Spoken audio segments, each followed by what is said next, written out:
Martin Cadot, bonjour. Bonjour. Tu as fondé les éclats d'écran. J'aimerais bien savoir quelle a été ton étincelle de départ pour te lancer dans cette aventure cinématographique.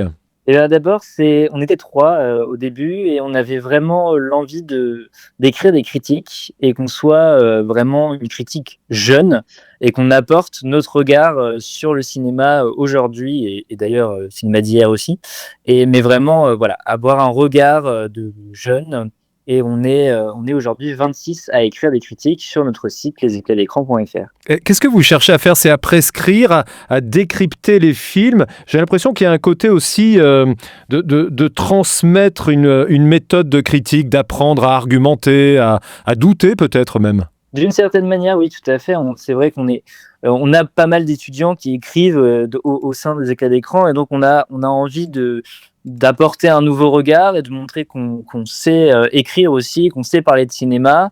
Donc on a des personnes qui écrivent, presque des analyses en fait de films sur ce qu'ils aiment et aussi de défendre, voilà, certains films et puis on a d'autres possibilités, c'est d'écrire des critiques plus courtes pour donner, une impulsion, une envie, une idée sur un film et de donner envie à nos lecteurs et lectrices de lire, des critiques pour voir des films. Alors le slogan, c'est le cinéma par les jeunes pour tous. Ça veut dire que c'est avec un regard assumé de jeunes cinéphiles. C'est pas parce qu'on est jeune d'ailleurs qu'on n'a pas une grande culture cinématographique. Et Tout à fait. c'est justement pour prouver tout cela et d'apporter peut-être un regard, j'allais dire, un peu moins poussiéreux, mais il y a un peu de ça aussi, hein. Oui, complètement. L'idée, c'est justement, nous, on suit en tout cas beaucoup les journaux de cinéma depuis longtemps et on se dit, mais bon, c'est toujours les mêmes qui écrivent, on a toujours un peu les mêmes regards et puis voilà. Et nous, on arrive, on est une nouvelle génération et on montre qu'on aime le cinéma d'auteur aussi et qu'on a des idées à défendre. Et c'est ça vraiment qu'on veut mettre en avant avec ce journal. Alors, les éclats d'écran, il y a l'axe média critique et il y a aussi l'axe ciné-club et festival itinérant. Ça, c'est l'actualité, ça. Tout à fait. On a également une partie production aussi de courts-métrages, mais en fait, dans notre partie diffusion, c'est vraiment l'idée de mettre en avant des œuvres de jeunes auteurs également et donc on traverse les zones rurales et également des grandes villes pour, emmener des courts-métrages avec nous et de les projeter à des différents publics et donc on a, au sein des écrans d'écran, un jury qui sélectionne des films et une fois, qu'on a, fait une sélection par rapport à un thème, généralement la jeunesse, la nature, les femmes, enfin voilà des sujets qui nous tiennent à cœur et ensuite, on va, dans des cinémas ou des, salles des fêtes et on projette, ces films-là à des publics et on essaye d'inviter, des cinéastes, des membres des équipes à présenter leurs projets et de rencontrer aussi un nouveau public.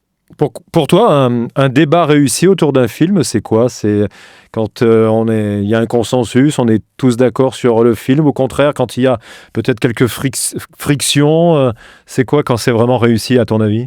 Ah, c'est réussi à partir du moment où, ça crée un débat. Après, bon, on n'aime pas non plus quand ça part, en n'importe quoi, hein. L'idée, c'est vraiment de que chacun expose, son idée et son envie et ce qu'il a pensé du film et c'est ça qui, pour nous, est très important, d'avoir chacun un regard différent et de pouvoir échanger autour d'un film. Donc ça, c'est à partir de ce moment-là où ça crée du débat, ça crée du questionnement que c'est très important pour nous, mais que ça aille pas non plus, dans des débordements, évidemment. Alors, le festival passe par Lorme, par Lyon, en février. Il y a des points d'ancrage particuliers ou comment sont choisies les prochaines étapes? En fait, les étapes sont choisies en fonction déjà des lieux qu'on connaît, parce qu'au sein des personnes qui travaillent pour le festival, on a des gens partout en France.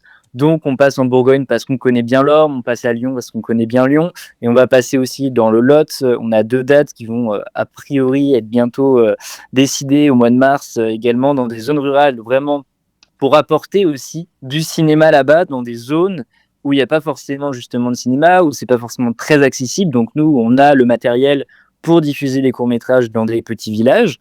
Et puis, on a aussi envie de passer dans des zones emblématiques du cinéma, comme à Lyon ou alors à Paris, pour diffuser des films. Alors, tu as déjà abordé, tu l'as cité, l'axe production. Comment accompagnez-vous ces films de jeunes auteurs, jeunes autrices? On fait un appel à projet en juin dernier et ensuite on a sélectionné un film pour l'instant, déjà un court-métrage. On a monté une équipe d'une petite dizaine de personnes et quand on dit vraiment accompagner un film, c'est de la recherche de financement pour ce projet-là, donc les demandes classiques de subventions au CNC, aux régions, etc. Et ensuite de trouver l'équipe pour réaliser le film, l'équipe technique et puis les décors et enfin, on essaiera, à la fin du film, une fois que le montage sera fini, de pouvoir également le distribuer à partir de nos festivals et de nos soirées cinéma donc vraiment du début de la jeunesse du projet jusqu'à la diffusion. On a appris récemment la possible disparition du Festival des scénaristes à Valence.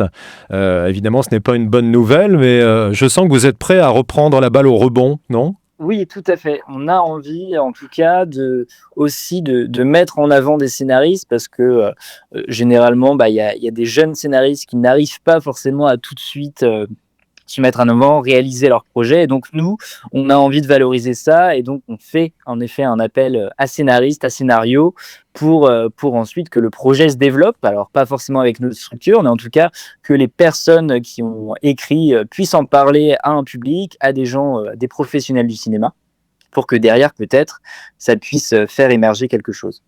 Bon, bah, comment tu vois éclat d'écran voilà, si tu te projettes à 3 ans, par exemple? Comment on serait dans 3 ans? Je sais pas, très bonne question. En tout cas, aujourd'hui, on est 38 alors que nous étions 10 au début. Donc on évolue, on commence à prendre des stagiaires également, on a monté de nombreux projets d'interviews de cinéastes, également un magazine qu'on met en place. Enfin, vraiment, on essaye de monter tous les projets possibles autour du cinéma en pensant et toujours en ayant en tête qu'on est des jeunes et qu'on a envie justement de montrer qu'on est une nouvelle génération pour pouvoir promouvoir le cinéma, que ce soit de la création jusqu'à la diffusion. Et donc, dans 3 ans, on en sera, j'espère en tout cas, qu'on aura développé tous ces projets et qu'on aura de plus en plus de salles partenaires, de gens qui s'intéressent à nous et de créer toute une communauté autour des éclats d'écran entre les critiques et la diffusion des films. Eh bien, en tout cas, Martin, tu peux compter sur la radio du cinéma pour relayer les infos. Merci beaucoup, Martin Cadot, président et fondateur des Éclats d'écran. Et je renvoie vers le site, leséclatsdécran toutattaché.fr pour être informé de votre actualité. À bientôt. À bientôt, merci beaucoup.